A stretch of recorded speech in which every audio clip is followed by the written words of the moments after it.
Toda tempestade chamando,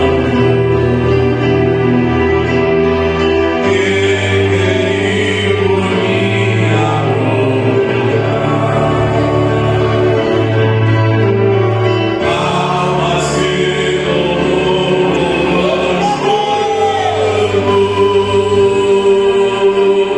sem a salvação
capítulo 6, versículo 1.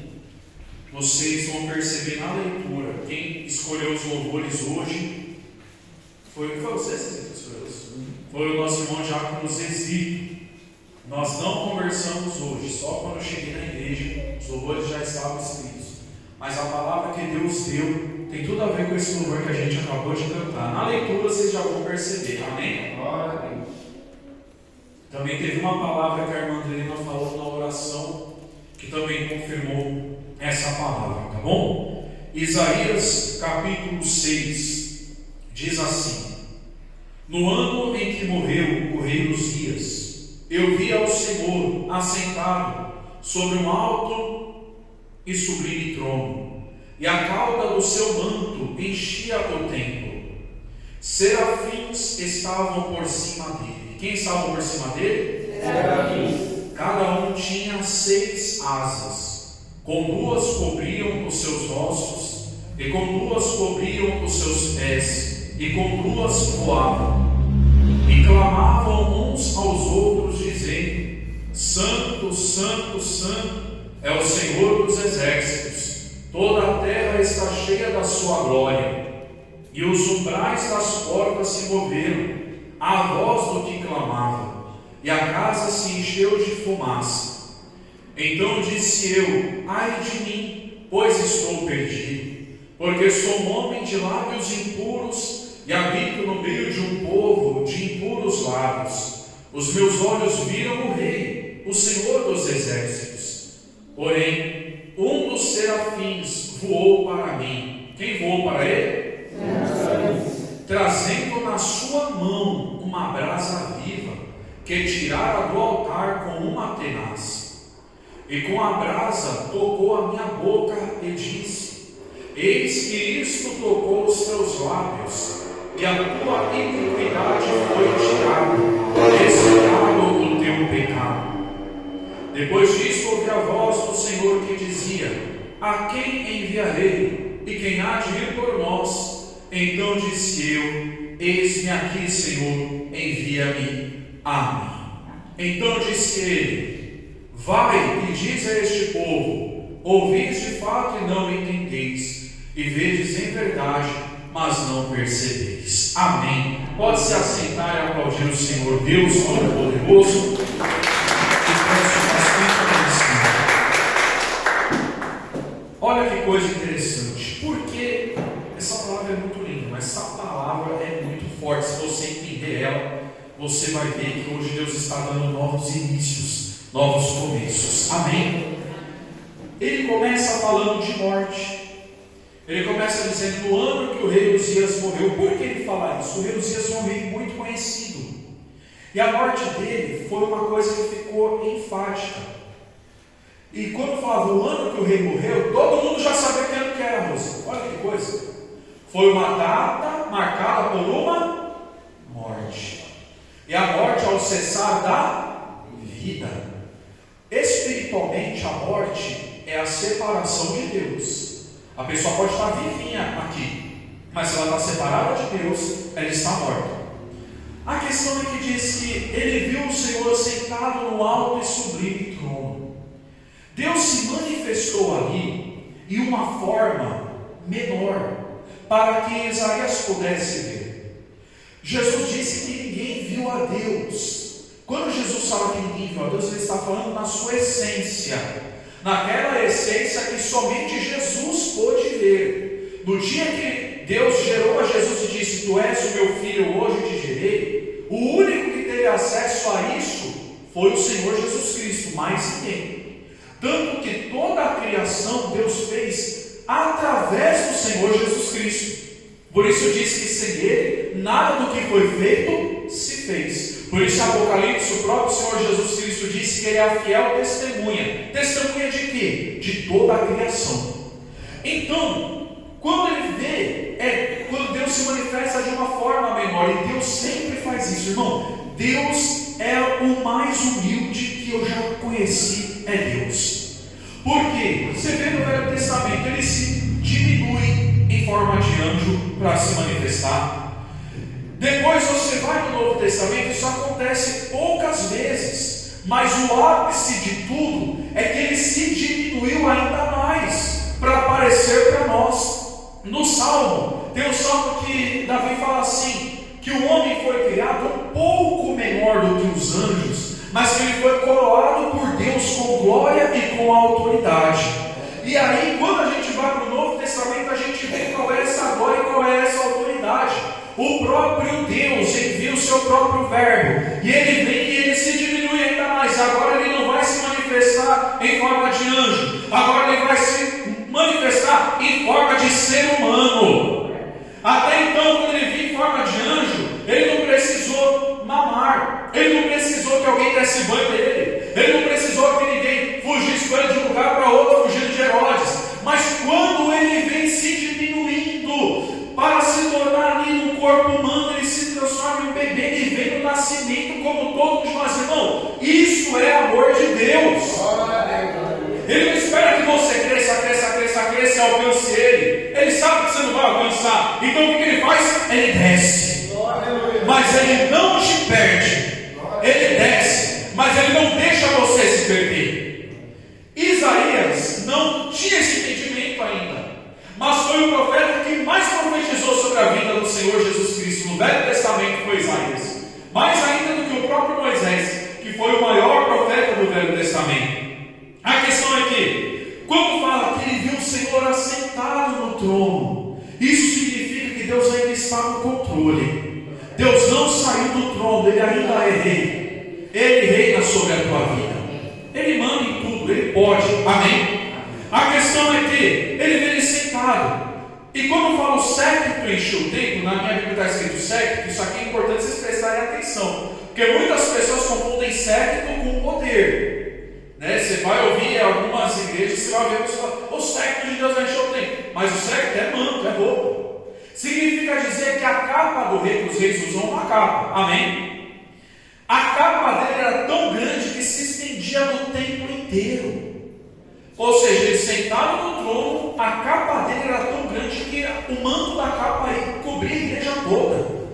Isso significa que você não precisa se preocupar com nada, porque você está coberto pelo manto de Deus. Se você está guardado no manto de Deus, o inimigo não não toca e não encosta na tua vida. Glória a Deus. Ele está aqui todo esse tempo aqui, trazendo a proteção para nós e para a nossa casa também. Deus está nos cobrindo com o manto dele hoje. E aí chega a parte linda. Toda a parte dessa palavra é linda, mas essa palavra ela é muito decorada por Deus assim. Deus colocou muitas coisas bonitas nela. Diz que os serafins estavam acima dele.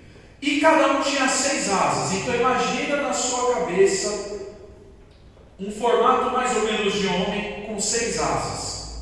Só que os serafins têm uma questão interessante. Eles aparecem pouquíssimo na Bíblia. Os serafins eles não ficam descendo. Eles não descem toda hora. Eles sempre estão perto do trono de Deus. E esses serafins, eles são de fogo. A palavra serafim vem do hebraico saraf, que significa queimar, que significa fogo, que significa arder. Então eles são anjos de fogo, digamos assim. Com 2 asas eles voavam, com 2 eles cobriam os pés, como reverência a Deus. Eles, por serem serafins, eu acho que muito difícil eles pisarem no chão. São fogo. Porém, eles cobriam os pés em reverência a Deus. E aí Deus nos lembra daquela palavra em Eclesiastes: guarda o teu pé quando entrares na casa do Senhor, teu Deus. Então nós temos que chegar diante do rei com respeito, com reverência. Acontece que com 2 eles voavam, com 2 cobriam os pés e com 2 eles cobriam o rosto. Agora aqui já começa uma coisa interessante, que Isaías viu, e os serafins não olhavam para o rosto, eles cobriam o próprio rosto para não olhar para aquela glória maravilhosa, aquela glória de Deus, como se eles dissessem assim: eu não sou digno de olhar para a face do meu Deus. Irmãos, serafins são anjos muito puros, acho que são os mais puros que tem. Você não vê, Deus mandou o serafim descer, você não vê. Ele viu o serafim porque ele estava no templo. Ele viu o serafim porque ele estava onde Deus estava. Se você está onde Deus está, você pode ver serafins também. A questão é que, agora é uma questão que a Bíblia não conta com clareza. Ela nem fala que sim, nem fala que não. Mas fala que quando Satanás caiu do céu, ele arrastou a 3ª parte dos anjos. É ou não é verdade? Mas não cita que ele conseguiu arrastar nenhum arcanjo, e não cita que ele conseguiu levar nenhum serafim. Por quê? O que esses serafins faziam? Estava um lá de frente para o outro. Diz que eles gritavam uns para os outros, versículo 3. Uns para os outros. Eles não estavam falando direto para Deus, eles estavam falando uns para os outros: santo, santo, santo é o Senhor dos exércitos. Que exércitos são esses? Exército, na nossa mente brasileira, você já imagina o quê? O pessoal vestido de verde, capacete, arma na mão, vão para a guerra. É ou não é? Mas exército não tem só esse significado. Significa também um grande grupo. Então quando fala o Senhor dos exércitos, ele está falando dos exércitos dos céus, dos anjos. Ou seja, que Deus é o Senhor dos anjos, que Deus governa os anjos, que Ele reina sobre os anjos. Então quando fala santo é o Senhor dos exércitos, ele está falando dos exércitos celestiais, do exército de Deus, da família celestial. Então eles estão comunicando uns para os outros: olha, Deus é santo, hein? Esse que está sentado aqui no trono, ele é santo. É um falando para o outro. Eles não estão falando para Deus: Senhor, Tu és santo. Não, eles estavam falando uns para os outros: ele é santo. O Senhor nosso Deus é santo. Eles estavam confirmando: é isso, amém, isso mesmo, Ele é santo, Ele é puro, Ele é maravilhoso, e toda a terra está cheia da sua glória. Aqui vem uma revelação muito forte. Quando ele fala toda a terra, ele está falando verdadeiramente desse nosso planeta.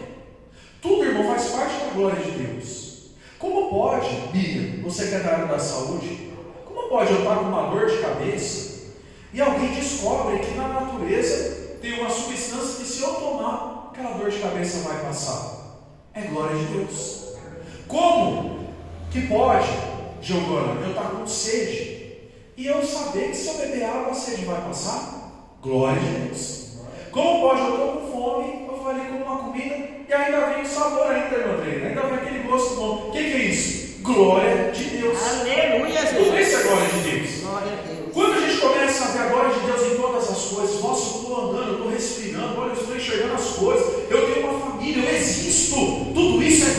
Deus, né, Rosa? Então ele está dizendo que a terra é cheia da glória de Deus, ela é cheia da glória de Deus. E aí, ele começa a falar que os umbrais das portas se moveram. Irmão, ele estava tendo uma visão. Então estava tremendo tudo. Ele começou a ver os serafins voando, ele começou a ver o Senhor do trono. E você vê que ele prestou atenção em tudo. Ele prestou atenção no que os anjos estavam falando, o que os serafins estavam falando.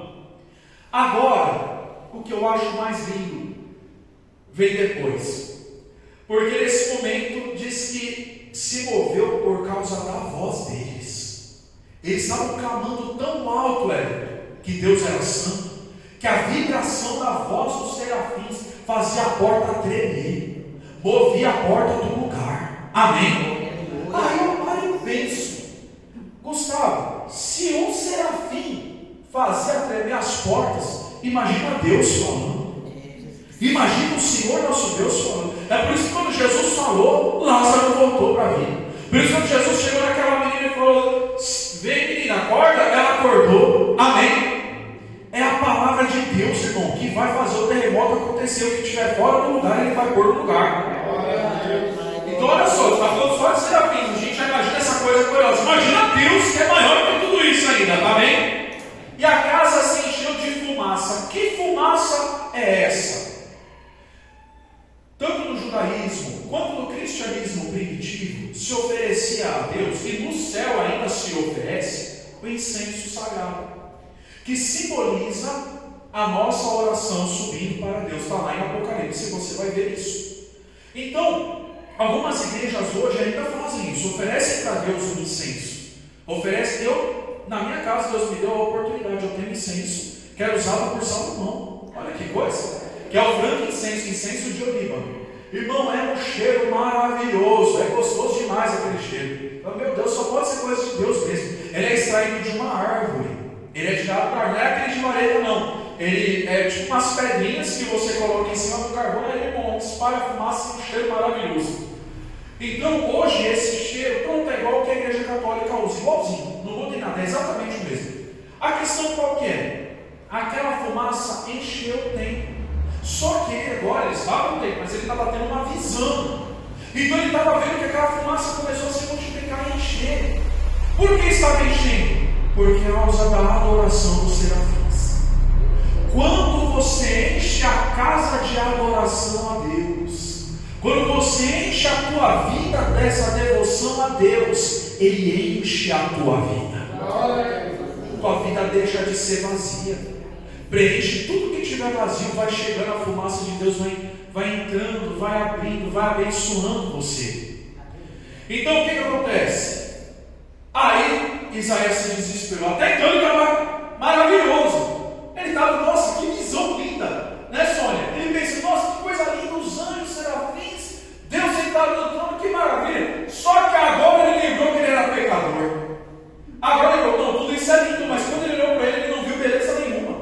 Falou, tá, tudo isso é lindo, mas e eu? Eu estou perdido. Não conheço a igreja de Deus? Eu estou vendo Deus, acho que tem pessoa, eu estou morrendo, isso sim. Acho que deve ter pensado, por isso que eu estou vendo isso, né? Porque eu acho que eu estou morrendo, por quê? Eu estou perdido, eu sou homem de lábios impuros. Irmão, olha que Deus fez com Isaías, ele não era nem convertido ainda totalmente.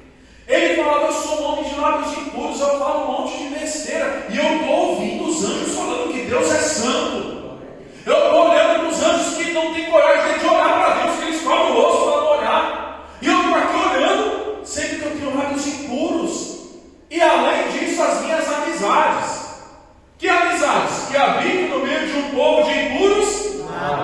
Não só ele falava besteira, como ele ficava no meio de um monte de gente que falava besteira também. Na hora ele lembrou de tudo. Vixe, agora acabou para mim. Mas aqui vem a revelação, irmão, tão poderosa. Porque ele fala, os meus olhos viram o Rei, o Senhor dos Exércitos. Quando Deus quer se revelar para alguém, o amor de Deus ultrapassa todas as barreiras. Aleluia, Jesus. Eu já vi gente falando assim, não, porque Deus não fala com a pessoa dessa situação, não, Deus fala com quem Ele quiser, na hora que Ele quiser. Ele falou com o rei Dario, antes do rei Dario se converter, ele falou com o faraó não sabe a interpretação, e ele falou com o faraó. Deus fala com quem Ele quiser. Já vimos casos aqui na igreja, de pessoas que sonharam com algumas coisas na igreja, sem nem antes de terem chegado tirado da igreja. Até a questão de batismo. A nossa irmã Maria, que Deus já recolheu, por exemplo, ela falou que no dia que ela veio na igreja, que ela viu a gente orar o Pai Nosso, ela falou que ali, Deus falou para ela que aquele era o lugar certo. E ela disse que ela sonhou comigo batizando ela antes dela vir aqui pela primeira vez. Como é que pode? A irmã Elisete também, não congrega mais aqui, tinha ido para o Paraná, mas ela também falou, pastor, antes de vir para cá eu sonhava com você. Como é que pode? Deus fala com o que Ele quiser. Amém? Então, a impureza de Isaías não impediu que Deus se manifestasse a ele. Só que aqui vem agora uma revelação muito forte, que é: porém, um dos serafins voou para mim. Ele achou que só ele estava prestando atenção, mas o serafim já estava de olho nele faz tempo. Deus já estava de olho nele faz tempo. E diz que um voou até ele. Imagina o susto, crente. Você está lá, aí ela vê um bicho de fogo, voou, 6 anos, chegando perto de você. Pronto, agora mesmo. Tchau, família, corri. Não. O anjo traz na mão a brasa. Irmão, tudo isso aqui é simbólico, viu? Assim, que vou trazer a simbologia da Bíblia agora para você. O anjo pegou na mão a brasa. E ele vem, ele tirou, no próximo versículo, nesse meu aí está dizendo, ele tirou com Atenas do altar, porque o altar é de Deus, o altar não é do anjo. Mas depois que ele pegou a brasa, ele pegou na mão, ele tirou com Atenas do altar, e pegou na mão, e foi até Isaías com a brasa. Quando ele toca, versículo 7, quando ele toca em Isaías, ele toca na boca de Isaías. Se fosse uma coisa ruim, ia queimar, ia machucar, sim ou não? Mas não queimou e não machucou. É igual o fogo no monte. Quem já viu pegar fogo no monte? Você pode pegar na mão, não te queima. Deus já me deu essa oportunidade de pegar. Peguei um monte de brasa assim na minha mão, um monte, que uma irmã que foi conosco orar colocou, e não queima. É uma coisa linda e maravilhosa, não queima. Você vê o negócio pegando fogo e não queima, está em brasa, mas não queima nada. Como é que pode um negócio desse? É o mistério de Deus, é a sarça que queima e não se consome, na visão de Moisés. Amém? Então aqui é a mesma coisa, o fogo de Deus, aí aqui eu tenho que trazer uma coisa para você. O fogo de Deus nunca vai fazer mal para a tua vida. A presença de Deus nunca vai trazer coisa ruim para você. A presença de Deus só vai te trazer coisa boa, só vai te trazer coisa legal para você. Então quando esse serafim pega, por que ele pega e ele traz? E ele toca? Agora a gente vai ter que entrar numa coisa na Bíblia chamada Gemátria hebraica. Gemátria é o quê? Hebraica. O nome serafim, ele é, como é que se fala no nosso idioma? Serafim, ele é singular, como se fosse um serafim só. Sim ou não? Na Gemátria, eu anotei aqui, irmãos, na Gemátria hebraica, porque o Velho Testamento foi escrito em hebraico, serafim vai dar 580. 580 significa proteção, aquele que protege, aquele que preserva, e também abundância. Amém? Então esse nome serafim, seraf, significa aquele que protege. Então ele não veio para matar Isaías, só que Isaías não sabia, por isso que achou que ele ia morrer. Lembra quando uma vez vieram falar para Jesus, Jesus falou assim: não, o Filho do Homem não veio destruir, mas veio para salvar o homem. Amém? Amém. Então isso que a gente tem que entender, a função de Jesus sempre é salvar. Lembra quando até o apóstolo João uma vez ficou revoltado porque os samaritanos não deixaram eles dormir lá? O Senhor, você quer que a gente olhe para descer fogo do céu aqui e queimar esse povo todo? Olha a fé que ele tinha fé nisso, para pedir para Deus derramar fogo e queimar todo mundo. Mas o Senhor, não, você não sabe que o Espírito do céu não vem destruir o povo, não. Eu vim salvar a humanidade. Amém? Amém. Então o que Deus está falando através dessa palavra, desse nome serafim? Que o fogo de Deus não vem para te machucar, nem para te queimar, ele vem para te salvar e para te preservar. Que quando Deus manda, é para trazer vida, e vida com abundância. Glória a Deus. Agora, isso no singular, só que ele falou serafins. E serafins no plural vai dar 630, que vai significar 630, que vai significar doce, vai significar um paladar bom. Aí eu te pergunto, o medo é uma coisa doce ou uma coisa amarga. É ruim sentir medo, né? É ruim sentir medo, né, mãe? Mas, o que quer dizer então? Eu comecei a pregação dizendo que Deus está falando sobre um novo ciclo, uma nova vida. Começou falando de morte. Morte é amargo ou é doce? É amargo, mesmo quando a gente sabe que a pessoa está salva. Dói, a gente sente saudade, é ou não é verdade? Agora, Isaías está pensando, vou morrer também. Talvez ele estava até impactado ainda com a morte do rei, porque ele já pensou direto na morte. Ele não pensou que ele ia ser castigado. Ele pensou que ele ia morrer. Ele não achou que, Deus vai me castigar e depois está tudo certo. Não, ele falou, agora, estou perdido, missionário, eu vou morrer agora. Mas não, o que dentro dele estava amargo, quando o serafim toca nele, fica doce. Porque o serafim fala para ele, a tua iniquidade foi tirada. Ou seja, ela existia realmente. Você realmente tinha um lado impuro. Você realmente habitava no meio de gente que falava um monte de besteira. Mas eu estou tirando isso da tua vida agora. Eu estou tirando o amargo da tua vida. Eu estou colocando doce na tua vida. Aí a gente junta lá 630 e o 580. Aí vai dar uma frase maravilhosa que fala: a força da proteção divina que nos conduz a um processo que transforma o amargo em doce. Olha que forte! Mais uma vez, para você pôr isso na sua cabeça. A força da proteção de Deus divina que nos conduz a um processo que transforma o amargo em doce. Então isso significa que o processo que você está passando na tua vida não é para te derrubar, não é para te abater, não é para te entristecer, mas é um processo para tornar você doce. É um processo para tornar a tua vida doce. A visão assusta, anjos de fogo, mas o fogo de Deus não faz mal para nós, ele só faz bem. O fogo de Deus iluminava o povo no deserto de noite, esquentava eles para eles não morrer de frio. O fogo de Deus é te esquentar nessa manhã também. Isso é uma glória muito grande, porque quando Isaías ele acha que ele vai morrer, Deus fala: não, você vai viver. Tiro a sua iniquidade, você está purificado agora. Você vê que o problema de Isaías, ele não tinha um coração ruim, mas ele só falava o que não prestava. E aí veio o ensinamento para nós. O que a gente tem falado? E o que a gente tem ouvido? O que tem nos agregado? Aí entra a televisão, entra a amizade, entra a música, entra tudo. O que a gente está cantando? O que a gente está falando? O que a gente está ouvindo? O que a gente está assistindo? Porque a gente precisa purificar. E o serafim de Deus hoje quer tirar isso da nossa vida.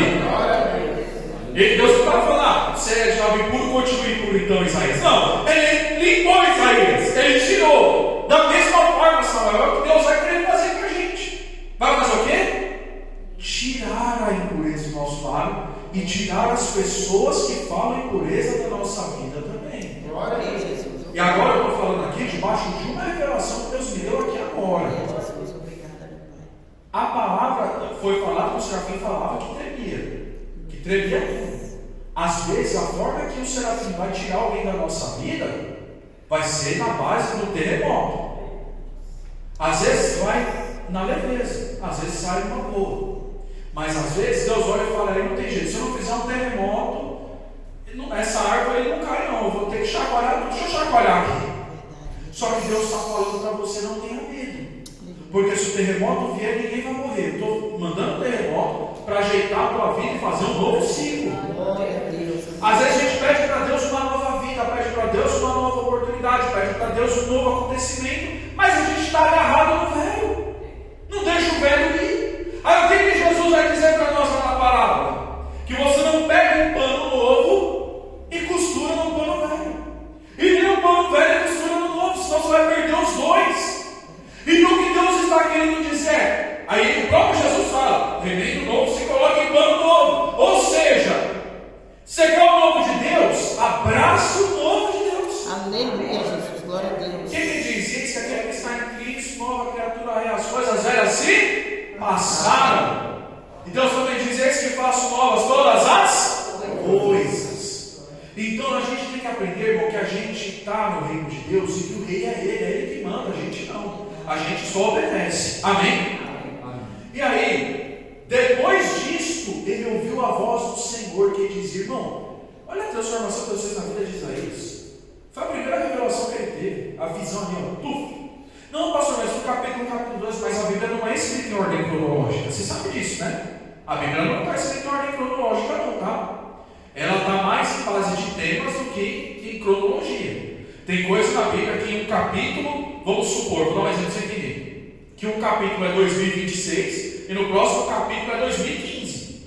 Isso é normal, tá? A Bíblia não foi escrita. Mas tem uma Bíblia em ordem cronológica. Se você quiser comprar, eu não sei o nome, mas se você colocar assim, Bíblia em ordem cronológica, vai aparecer ela.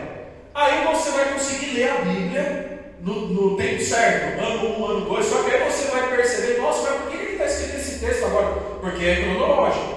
Então a Bíblia ela foi mais formada de uma forma temática e de propósito mesmo. Pode ver que a Bíblia ela vem primeiro o Pentateuco, que é a lei de Moisés, depois vem os livros históricos, depois vem os livros poéticos. Pode ver que na Bíblia está direitinho ali, separadinho. Isso foi feito para o nosso melhor entendimento. Amém? Pode ver os 4 evangelhos, depois vem as epístolas, não foi tudo misturado. Mas se você quiser que seja tudo em ordem, você compra essa Bíblia e você vai ver tudo em ordem. Mas eu acho que vai ser muito mais difícil de você entender. Tá bom? Então, quando ele está dizendo quando ele foi escolhido. Então foi isso, quando Deus abriu a visão dele, ele pensou que havia morte, mas ele viu salvação. Quando Deus abrir a tua visão, irmão, onde hoje você só vê perda, dor e amargura, você vai ver doçura, vida e abundância. Diga assim: meu Deus, abre a minha visão nessa manhã, em nome de Jesus. Aí agora Deus vai abrir os ouvidos dele, ouvir a voz do Senhor. Agora não é mais o serafim, agora é o próprio Deus. Ouvir a voz do Senhor que dizia: a quem enviarei e quem há de por nós? Irmão, essa palavra é amor puro. Porque enquanto os anjos estavam falando que Deus era santo, Giovanni, Deus não estava preocupado em escutar que ele era santo. Deus estava preocupado em quem ele ia enviar para salvar o mundo. Em quem ele ia enviar para salvar nós, irmão. Isso é amor de Deus. Você está achando que Deus está preocupado porque você fica só dando glória ou adorando Ele? Não, Ele está preocupado com a nossa salvação. É verdade. Ele está preocupado com a nossa alma. Como que está o meu filho? Como que está a minha filha? Deus está dizendo para nós nessa manhã que Ele se importa com a gente, que Ele está prestando atenção. Tanto que Isaías não falou nada, mas Deus já tinha mandado o serafim, vai lá e purifica ele. E Deus já mandou o serafim para purificar nós nessa manhã. Enquanto os anjos estavam lá, naquela glória, o incêndio, a fumaça em todo lugar, aquele cheiro maravilhoso, e o manto de Deus cobrindo tudo, e aquela coisa linda. Deus não estava pensando nele, no que ele estava ouvindo, se estava bonito, que ele estava escutando a música, não. Ele estava preocupado: aqui eu vou enviar. E Deus está perguntando para nós nessa manhã: quem que eu vou usar? Quem que vai se dispor para a minha vontade? Deus está dizendo para nós. Quem eu vou usar para salvar a tua família? Pode ser você. E às vezes a gente quer transformar outros. Não, só manda outro. Não, Deus está falando: seja como Isaías. O que Isaías falou? Manda outro, que eu já falei muita besteira? Não. Ele disse: eis-me aqui, Senhor, envia a mim. Porque eu pensei que eu ia morrer, o Senhor me deu vida, e agora eu quero que o Senhor me leva para levar vida para todo mundo que está achando que vai morrer também. Esse é o pensamento do convertido. Meu Deus, me envia como uma voz que levanta, me envia como uma voz que cura, me envia como uma voz que restaura, que levanta o caído no chão, me levanta, Senhor, me envia, meu Pai. Foi isso que Isaías fez. Só que Isaías pensou que ele só ia ser enviado para aquele povo. Ele jamais imaginava que mais de 3.000, quase 4.000 anos depois, um pastor na igreja evangélica Manancial da Paz estaria falando a profecia para a qual Isaías foi enviado para falar. Ele não sabia que a Bíblia, a palavra dele, ia se espalhar pelos 4 cantos desse mundo, e que ele achou que ia ser enviado só para o povo. Ele foi enviado para o mundo inteiro sem nem saber. O que Deus está querendo dizer para mim e para você é: Deus está procurando quem Ele possa usar. E qual é o critério? Se você está em pecado, tem purificação para você. O critério principal é a disposição. É É você se dispor e falar: Deus, eu estou aqui, Senhor. Me enxerga, meu Pai. Eu estou aqui. Eu sou falho, eu tenho erro. O Senhor sabe que eu tenho meus defeitos. Mas se o Senhor está querendo alguém para usar, eu estou aqui. Me usa, me envia. Põe as palavras na minha boca. E Ele vai colocar. Amém. Agora, para quem Deus estava falando? A quem enviarei quem agir por nós? Não era para os anjos. Quem que estava lá? Não, mas ele não estava falando para Isaías ainda. Ele escutou Deus falando: quem agir por nós. Nós é mais que uma pessoa. Exatamente, Cecília. Com o Senhor Jesus Cristo. Amém. Por isso que Isaías foi o maior profeta que profetizou a vinda do Senhor Jesus Cristo. E o que eu quero que tanto foi Isaías que escreveu: verdadeiramente Ele levou sobre si as nossas enfermidades. Você gosta dessa parte que eu creio? Ele levou as nossas enfermidades, as nossas dores. Isaías viu tudo isso. Então o que eu quero dizer para você: às vezes quando a pessoa acha que vai morrer, se ela deixar Deus dar a vida para ela muda a vida dela e a vida de um monte de gente. Eu cresci ouvindo Isaías 53. O milagre que Deus fez na vida da minha filha foi eu citando para Deus Isaías 53. A cura que Deus deu para o David, que eu já contei para vocês, de um acidente que ele tinha sofrido e o médico queria abrir o rosto dele para tirar, eu citei Isaías 53. Então o que eu quero dizer para você, irmão, nessa manhã eu quero concluir essa palavra dizendo que o fogo de Deus não vai vir para te machucar. Que quando você vê uma visão muito grande, se Deus deixou você ver, não vai ser para te derrubar, vai ser para te levantar. Só que Deus Ele quer usar nós. Amém. Envia-me a mim. Nós somos o 9, né? E aí quando Deus fala: então disse Ele: vai e dize a este povo. Ele já começa a ouvir o que ele tinha que fazer. Ele entrou pecador. Olha que forte. Ele entrou pecador e saiu profeta. O que Deus fez na vida dele? Um novo começo. Um novo ciclo. Ele entrou como aquele camarada que os amigos falaram: Isaías foi para a igreja. Tá bom. Pô, daqui a pouco vamos lá, vamos juntar, vamos beber vamos conversar com ele e falar as nossas besteiras de novo. Mas quando Isaías volta dizendo para o povo: Deus está falando isso. Aqueles mesmos amigos que falavam palavras impuras, quando vê Isaías, vê outro Isaías. Não vê o Isaías que estava com eles na bagunça, vê o Isaías que falava as palavras de Deus. Amém? Então hoje nós entramos de um jeito e nós vamos sair daqui de outro, melhor. Mas pastor, eu já entrei convertido, você vai sair mais convertido ainda. Mas eu já entrei forte, você vai sair mais fortalecido ainda. Mas eu entrei fraco, então você vai sair daqui forte. Mas eu entrei em pecado, você vai sair daqui perdoado e livre de tudo que te prendia nesse pecado. Deus vai tocar as nossas palavras. Amém? E o ano, e isso eu acho impressionante, que no ano da morte do rei, que todo mundo só falava de morte, Deus muda a linguagem de Isaías e começa a falar de vida. É para isso que Deus nos chamou, para falar de vida. Amém? Quem quer essa palavra, diga amém. Amém. Fique em pé, em nome do Senhor Jesus Cristo. Nós oramos pela família e agora nós vamos orar. Glória a Deus. Sabe aquele louvor, Zezito, sonda? Como um farol, acho que ele está com o som também, como um farol que brilha à noite. É que tem dois sondas aqui. Nós vamos nesse momento. Você vai pedir para Deus: Deus, me purifica, meu Pai. Talvez o seu lado seja puro, mas o seu pecado seja outro. Meu pecado pode ser um pecado diferente, mas não deixa de ser pecado. Mas o que Deus fala para nós é manhã de perdão. Deus fala para nós Ele enviou o Filho dele para vir aqui nos salvar. Então agora, que você possa, em nome de Jesus, se dispor para ser purificado por Ele. Porque Ele tem um novo ciclo para a tua vida. Ele tem um novo ciclo para você e para a tua família. Senhor nosso Deus e Pai, muito obrigado por essa palavra. Pai, o Senhor que nos conduz por processos que nos fazem transformar o amargo em doce. O Senhor que transforma a morte em vida. E agora também me lembro do louvor que nós cantamos, o que Eleison fala também, que tu és o Senhor que venceu a morte. E começou essa palavra falando da morte, mas terminou falando em vida. Porque aquilo que nos traria a morte agora nos traz vida. Toque em nós, Senhor, com a brasa viva.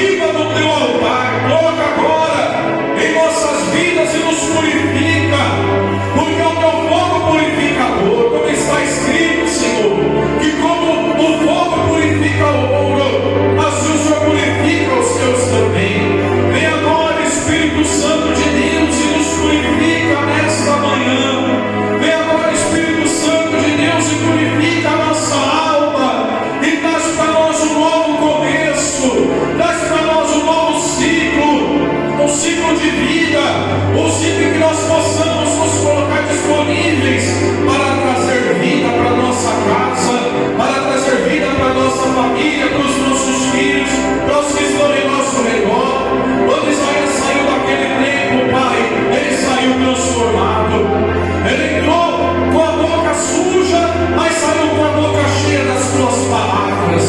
Ele entrou com lábio impuro, mas depois saiu com lábio ungido. Então unge-nos agora, Senhor. Se alguém aqui entrou em pecado, e essa pessoa possa agora se purificar perante o Senhor, possa agora começar uma nova vida, um novo caminho contigo, e que o Senhor possa usar a cada um de nós conforme a tua vontade, meu Pai. Sonda-me, Senhor, e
doçura, o ciclo de abundância.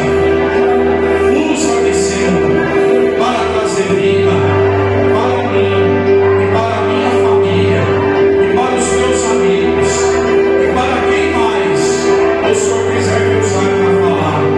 Em nome de Jesus, amém e graças a Deus. E uma salva de palmas.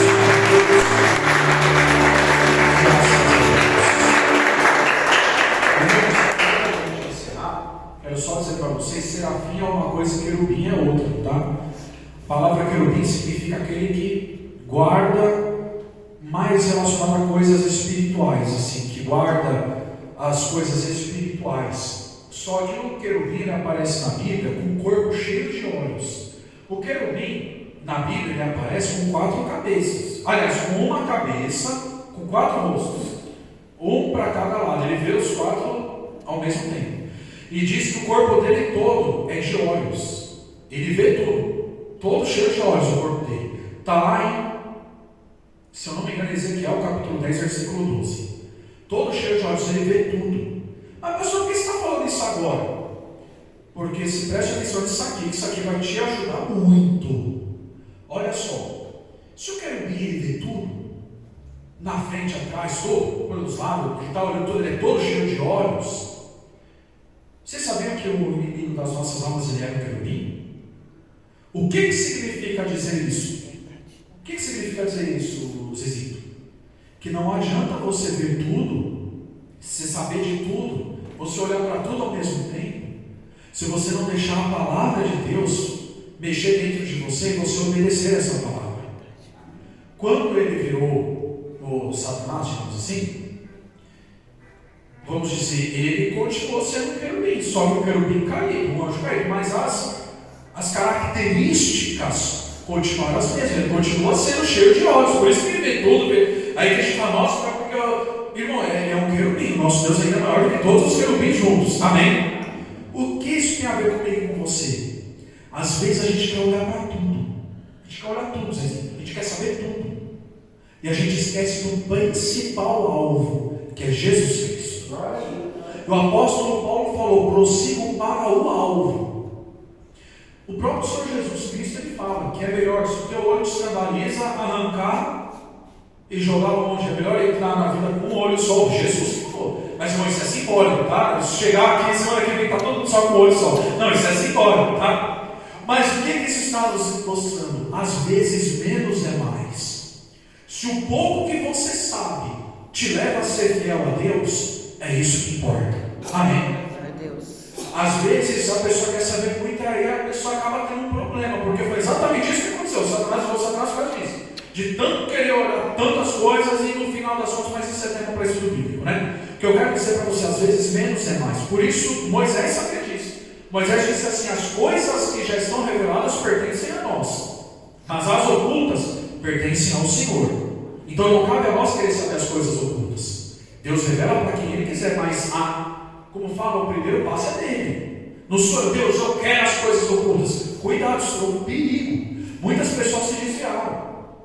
Numa igreja que mora aqui perto, não posso falar, teve um rapaz que tocava na igreja. Aí ele queria saber as coisas ocultas mesmo.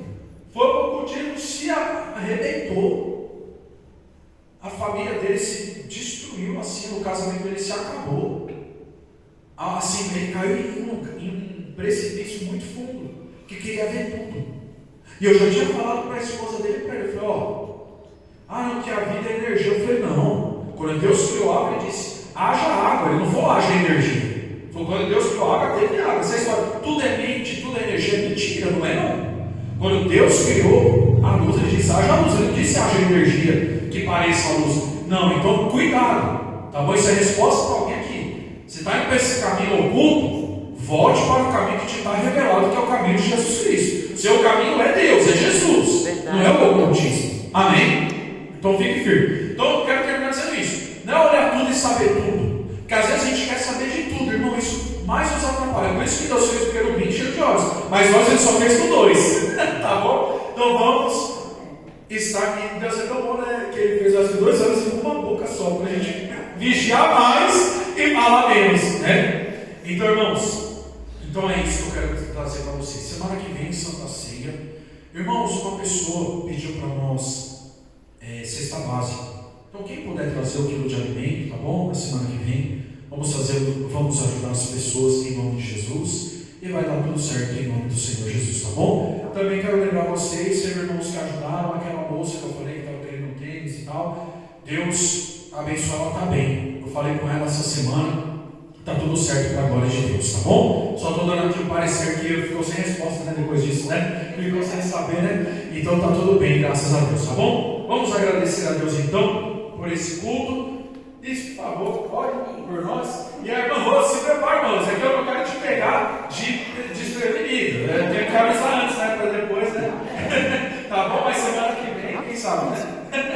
Mas só se a irmã sentir à vontade, tá bom? É para pegar? Olha mesmo, mas repetir tudo que foi falado hoje, né? Ah, é? Mas você quer contar agora? Então? Deixa eu falar. É? Deixa a semana que a gente Olha só. Tá ligado? Né? Então, só queria repetir o que o pastor falou, né? Do milagre que fez com o homem, né? E lá, nem a família dele acreditava.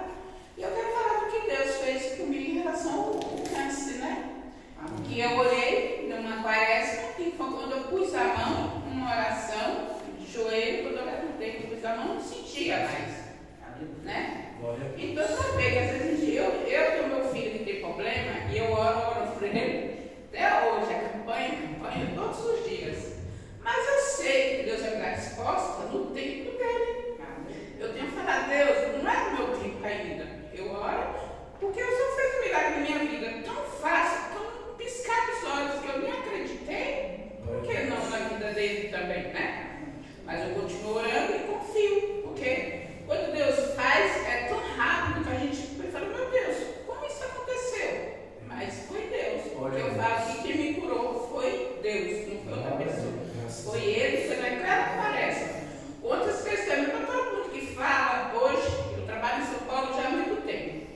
Chega alguém que eu nem lembro mais, falei, aí, você está bem de saúde? Aí que me toca do que eu passei. Falo, estou sim, graças a Deus, eu estou curada. Foi Deus que me curou. E tenho dado testemunho lá todo dia do meu serviço. Chega alguém também com o mesmo problema. Fala, eu estou aqui, eu venci. Você vai vencer também. Só confiar em Deus, porque foi Deus que me curou. E esse é meu testemunho de hoje. Agradeço a oportunidade.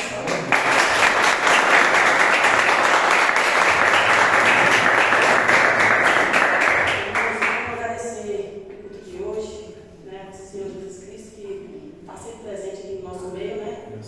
E lembrando de Maria, a irmã de Lázaro, porque o vaso de alabastro dos pés do Senhor Jesus Cristo, e secando seus cabelos, sempre que for pegado no Evangelho, será lembrado da lembrança dela. E lembrando também de José, que é o pai de Jesus, de Maria, a mãe dele, e dos 12 apóstolos do Senhor Jesus Cristo.